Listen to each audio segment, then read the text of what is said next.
देश में हो रहा डेवलपमेंट जो है ये एक कारण है बहुत बड़ा, जो मशीनीकरण एक तरह से जिसको कह सकते हैं। हाँ, मेरा यही पर सवाल है कि ये विकास है या विनाश। ये बड़ा ही गंभीर प्रश्न है कि हम लोग विकसित हो रहे हैं या विनाश की कगार पे जा रहे हैं। सर, दोनों के सिम्टम्स अलग होंगे तो उनको कैसे पहचाना जा सकता है?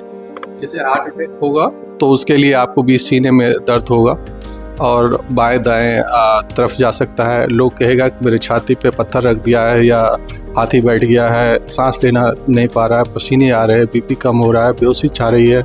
हृदय की बीमारियों को बढ़ावा देने में वैक्सीनेशन का हाथ बहुत योगदान है। हाँ बिल्कुल, ऐसा तो कंपनी ने खुद माना है। एक कंपनी ने यूके के कोर्ट में खुद माना कि हमारी वैक्सीन से खून के थक्के जम सकते हैं। खून के थक्के जमेंगे तो हार्ट अटैक होगा, ब्रेन स्ट्रोक होगा। भारत में लगातार बढ़ रही हृदय समस्याएं, क्या है इनके पीछे क्या कारण? नमस्कार, मैं प्रशांत दुबे और आप देख रहे हैं न्यूज़ राष्ट्र। इस वक्त हमारे साथ जुड़े हुए हैं प्रोफेसर डॉक्टर ओम शंकर, जो कि एक कार्डियोलॉजिस्ट हैं। आज इनसे बातचीत में हम जानेंगे कि देश भर में कार्डियक अरेस्ट, हृदय की समस्याएं और इनसे निजात कैसे पाया जा सके और ये क्यों बढ़ रही हैं। तो सर, बहुत बहुत स्वागत है आपका। सर, आजकल हमारे देश में आप देख रहे होंगे लगातार हृदय की समस्याएं बढ़ती जा रही हैं। हृदय छोटे छोटे बच्चों से लेकर बड़ों तक हृदय रोग सबको हो रखा है। तो इसके पीछे के क्या कारण हो सकते हैं? देखिए, इसमें 90 के दशक और 90 के पहले और बाद के भारत में देखेंगे तो सबसे पहला जो बदलाव और बहुत महत्वपूर्ण बदलाव पूरे देश में हुआ, भारतवर्ष में, वो है आपका मशीनीकरण का एक्सेप्टेंस। कि भारत उससे पहले श्रम आधारित राष्ट्र हुआ करता था और 90 के दशक में मॉडर्नाइजेशन के बाद जो ग्लोबलाइजेशन आप कहते हैं या औद्योगिकरण जिसका आप नाम देते हैं, उसने मानव श्रम के मशीनों ने ले ली। तो जो उस समय अगर आप देखें तो एक गांव में अगर आप देखेंगे तो एक आध आपको 2 साइकिल मिल जाती और बाइक तो खैर 2-4, 5, 10, 20, 50 गांव में भी आपको देखने को मिलता, नहीं मिलता। कार एक विधानसभा क्षेत्र में कार मिलता। तो व्यक्ति ज़्यादातर शारीरिक श्रम करते थे और उससे जो इस तरह की बीमारियां हैं जिसको लाइफस्टाइल डिजीज कहते हैं, बहुत कम हुआ करती थी। जब से जीवन शैली में बदलाव हुआ है उसकी वजह से एक तो हार्ट की बीमारियां होनी शुरू हो गई हमारे यहाँ, और दूसरा है खान पान में बदलाव।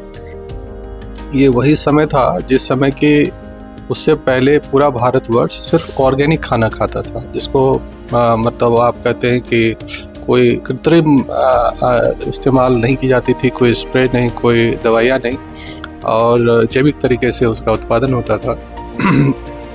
तो शुद्ध खाना था, शुद्ध वायु थी, क्योंकि मशीन नहीं थी, धुआं कम था और पेड़ ज़्यादा थे, तो जो पॉल्यूशन था वो कम था। और ये सबको के साथ जो उतनी ज़्यादा तली भुनी चीज़ें, घी मलाई मक्खन पूरी कचौरी का जो वो ट्रेडिशन भी नहीं था, तो ये बीमारियां उस वजह से कम थी। तो सर, ये देश में हो रहा डेवलपमेंट जो है ये एक कारण है बहुत बड़ा, जो मशीनीकरण एक तरह से जिसको कह सकते हैं। हाँ, मेरा यही पर सवाल है कि ये विकास है या विनाश। ये बड़ा ही गंभीर प्रश्न है कि हम लोग विकसित हो रहे हैं या विनाश की कगार पे जा रहे हैं। देखिए, विकास चूँकि संयमित नहीं है, विकास बुरी चीज़ नहीं है। विकास तो ऑलवेज, परिवर्तन हमेशा सतत प्रक्रिया होनी चाहिए और हमेशा मानव को अपने कल से बेहतर होने की कोशिश करनी चाहिए। लेकिन वो विकास कैसा हो? जहरीला खाना के तौर पर, जहरीली हवा के तौर पर, और शारीरिक श्रम के बदले मशीनों के तौर पर, या शारीरिक श्रम के साथ मशीन के एक सामंजस्य स्थापित करके स्वच्छ हवा, स्वच्छ जल, स्वच्छ भोजन, ऑर्गेनिक फूड, ये सब के साथ विकास हो। और विकास सबों के लिए हो, कुछ लोगों के लिए विकास नहीं हो। तो सर, जैसा कि अभी आगे आने वाले टाइम पे डिजिटलाइजेशन और ज़्यादा हो सकता है, AI का यूज़ बहुत ज़्यादा, तो इसका मतलब ये जो हृदय संबंधी समस्याएं हैं, अन्य बीमारियां आगे और बढ़ सकती हैं। बिल्कुल, जितना हम मशीन पर डिपेंडेंट हो जाएंगे, जितनी चीज़ें मशीन पर डिपेंडेंट हो जाएगी, और आधुनिक जो पॉल्यूशन के साथ पॉपुलेशन भी बढ़ रहा है, तो उसके उस पॉपुलेशन के दौर में जितने रहने के लिए एक अच्छे एक मिनिमम स्टैंडर्ड ऑफ लाइफ जो है, क्वालिटी लाइफ, उसके लिए लोगों को काफ़ी मेहनत करनी पड़ रही है। और तनाव उसके बाद तनाव के साथ स्क्रीन टाइम के साथ जो है sedentary lifestyle, lack of sleep और फ्राइड फूड, पैकेज फूड, बना बनाया खाना जिसे अब सर्व करने लगा ना, तो पैक्ड फूड, उसमें आप उसको ख़राब होने से रोकने के लिए जो केमिकल्स का यूज़ किया जा रहा है, और बार बार उबाला हुआ खाना जैसे समोसा, पकौड़ा, कचौरी, ये सब का पहले ये प्रचलन नहीं था। और गांव से शहर की तरफ माइग्रेशन, ये सब सारी चीज़ें जो है मिलके और एक जो कम, यानी कि आप शारीरिक व्यायाम कर रहे हैं और खाना ज़्यादा खा रहे हैं, तो इससे आपका मोटापा बढ़ रहा है, समाज का मोटापा बढ़ रहा है। मोटापा जो है और ये तनाव और उसके साथ अल्कोहल और ड्रग्स और इस तरह का जो नया प्रचलन युवाओं में हो रहा है, ये सब मिलके एक ऐसा डिजास्ट्रस कॉम्बिनेशन बना रहा था और उस पर छौंका लगा दिया आपका कोविड आकर। कोविड के साथ जो वैक्सीनेशन आया, उस कोविड वैक्सीनेशन ने भी इस पर उसको एक उल्टे डायरेक्शन में, यानी नकारात्मक, हृदय की बीमारियों को बढ़ावा देने में वैक्सीनेशन का हाथ मतलब बहुत योगदान है। हाँ बिल्कुल, ऐसा तो कंपनी ने खुद माना है। एक कंपनी ने यूके के कोर्ट में खुद माना कि हमारी वैक्सीन से खून के थक्के जम सकते हैं, खून के थक्के जमेंगे तो हार्ट अटैक होगा, ब्रेन स्ट्रोक होगा, अदर साइड इफ़ेक्ट्स भी है। सर अभी हाल ही में कई डाटा ऐसे देखे भी गए हैं कि 2020 के बाद जब वैक्सीनेशन लोगों के हो गए, उसके बाद ये हार्ट डिसीज़ ज़्यादा बढ़ गए, हृदय बीमारियाँ ज़्यादा बढ़ गई। तो सर इससे अभी भी निजात पाने का कोई तरीका? अभी वास्तविक क्या है कि जब भी लोग को वार्निंग कोई सिम्टम हो, कई लोगों के पास वार्निंग सिम्टम नहीं होता है, फर्स्ट टाइम ही उनकी मृत्यु हो जाती है, तो उस समय जो है उसके रोकथाम और बचाव के लिए जो सबसे ज़्यादा इम्पोर्टेंट है उसको कार्डियोपल्मोनरी रिससिटेशन कहते हैं। और उसमें सीना का दबाव अगर बेहोश होने लगे तो जो भी हर स्टूडेंट को और जो भी पब्लिक जगह जिसके लिए काम करते हैं, जैसे पुलिस पे या फायर ब्रिगेड या ऐसे जो भी लोग हैं, आम जनता को भी ज़्यादा से ज़्यादा जागरूक बनाना चाहिए। कार्डियोपल्मोनरी रिससिटेशन, इसको CPR कहते हैं, जिसमें बेहोश होने वाले आदमी के सीने पे दबाव डाला जाता है और उस दबाव से कई मृत होने वाले व्यक्ति की जान बचाई जा सकती है और उसको अगल बगल के पास पड़ोस के हॉस्पिटल तक पहुंचाकर। सर आज भी हमारे समाज में कई लोग जागरूक नहीं हैं, तो आपको क्या लगता है हमारे समाज में, देश में स्वास्थ्य के प्रति जागरूकता की अभी भी कमी है? बिल्कुल। क्या है कि कमी से ज़्यादा करेक्ट इन्फॉर्मेशन नहीं, miss information, disinformation and wrong information है। खास करके जो पिछले 1.5 दशकों में हमने देखा है कि जो मीडिया ने अपना और सोशल मीडिया ने अपना एक गलत एक आपाधापी में चीज़ों को गलत तरीके से पेश करना शुरू कर दिया। बहुत सारे बाबा जो हैं वो डॉक्टर बन गए हैं, बहुत सारे झोला छाप जो हैं वो डॉक्टर बन गए हैं, और मिसयूज़ ऑफ ड्रग और मिसयूज़ ऑफ रॉन्ग इन्फॉर्मेशन, इससे आदमी दिग्भ्रमित होकर जिसको इलाज की ज़रूरत हो इलाज छोड़ के बाबा के चक्कर में चले जाते हैं, वो पैसा कमा के करोड़पति बन रहे हैं, जबकि वो टोटल फेक डाटा है। बिना डाटा के आधार पर, बिना साइंटिफिक स्टडीज़ के ऊपर वो क्लेम करते हैं।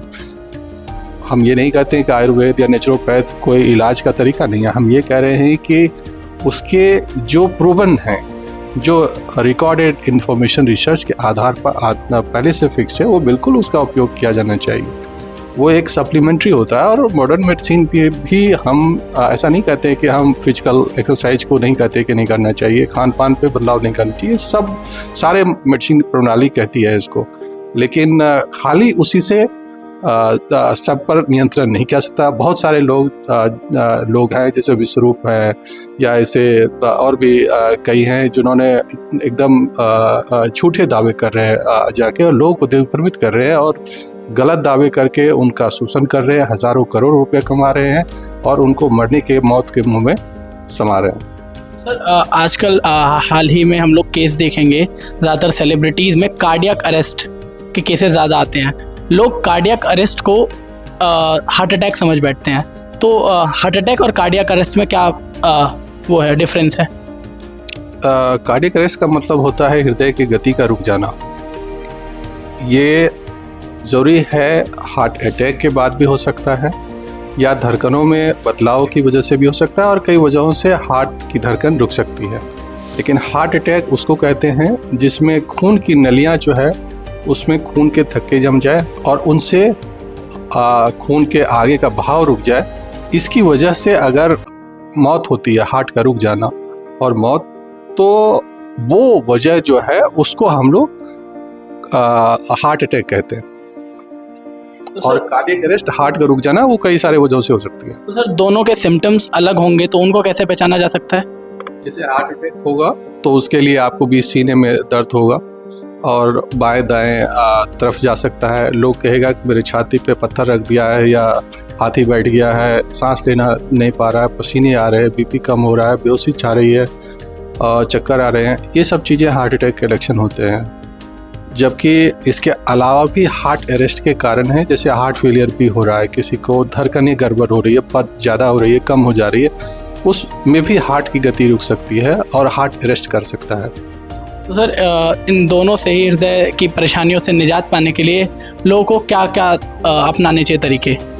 अगर दो तरह के लोग हैं, एक तो सबके लिए जो पूरा भारतीय समाज, जो 90 के दशक से पहले का समाज था, हमको कोशिश उस दौर में लौटने की है।